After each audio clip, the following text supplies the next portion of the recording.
ಕಾಪುವಿನ ರಾಜೀವ ಭವನದಲ್ಲಿ ಮಾಜಿ ಸಚಿವ ವಿನಯ್ ಕುಮಾರ್ ಸೋರಕೆ ನೇತೃತ್ವದಲ್ಲಿ ಇತ್ತೀಚೆಗೆ ದೈವಾಧೀನರಾದ ಕಾರ್ಕಳದ ಮಾಜಿ ಶಾಸಕ ಗೋಪಾಲ್ ಭಂಡಾರಿಯವರ ಆತ್ಮಕ್ಕೆ ಶಾಂತಿ ಕೋರಿ ಮೌನ ಪ್ರಾರ್ಥನೆ ನಡೆದು ಆ ಬಳಿಕ ಶ್ರದ್ದಾಂಜಲಿ ಸಭೆ ನಡೆಯಿತು. ಈ ಸಂದರ್ಭ ಮಾತನಾಡಿದ ಮಾಜಿ ಸಚಿವ ವಿನಯ್ ಕುಮಾರ್ ಸೋರಕೆ, ಗ್ರಾಮ ಪಂಚಾಯಿತಿ ಸದಸ್ಯರಾಗಿದ್ದುಕೊಂಡು ಕೆಳಮಟ್ಟದಿಂದ ರಾಜಕೀಯವಾಗಿ ಎತ್ತರಕ್ಕೆ ಏರಿದ ಗೋಪಾಲ್ ಭಂಡಾರಿಯವರು ಅಜಾತ ಶತ್ರು ಎಂದರೂ ತಪ್ಪಾಗಲಾರದು ಎಂದರು. ಜಿಲ್ಲಾ ಪಂಚಾಯತ್, ತಾಲೂಕು ಪಂಚಾಯತ್ ಇರ್ಬೋದು, ಜಿಲ್ಲಾ ಪಂಚಾಯತ್ ಇರ್ಬೋದು, ಅದೇ ರೀತಿಯಾಗಿ ಶಾಸಕರಾಗಿ ಕೂಡ ಒಬ್ಬ ಉತ್ತಮ ಪಾರ್ಲಿಮೆಂಟೇರಿಯನ್ ಅನ್ನುವಂಥ ರೀತಿಯಲ್ಲಿ ಅದರಲ್ಲೂ ಕೂಡ ಜನಸಾಮಾನ್ಯರ ಬಗ್ಗೆ, ಬಡವರ ಬಗ್ಗೆ ಸಾಕಷ್ಟು ರೀತಿಯ ಕಾಳಜಿಯನ್ನು ವಹಿಸಿಕೊಂಡು ಇವತ್ತು ಒಬ್ಬ ಪರಿಪೂರ್ಣತೆಯಿಂದ ಕೆಲಸ ಕಾರ್ಯ ಮಾಡಿದಂಥ ಒಬ್ಬ ಮಹಾನ್ ನಾಯಕ ಅಂತ ತಪ್ಪಾಗಲಿಕ್ಕಿಲ್ಲ.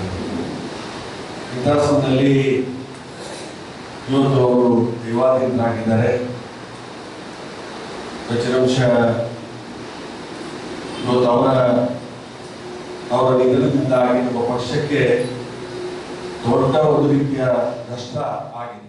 ಈ ಸಂದರ್ಭ ಪಕ್ಷದ ಜಿಲ್ಲಾಧ್ಯಕ್ಷ ಅಶೋಕ್ ಕುಮಾರ್ ಕೊಡವೂರು, ಬ್ಲಾಕ್ ಅಧ್ಯಕ್ಷ ನವೀನ್ ಚಂದ್ರ ಸುವರ್ಣ ಅಡ್ವೆ ಮೊದಲಾದವರಿದ್ದರು.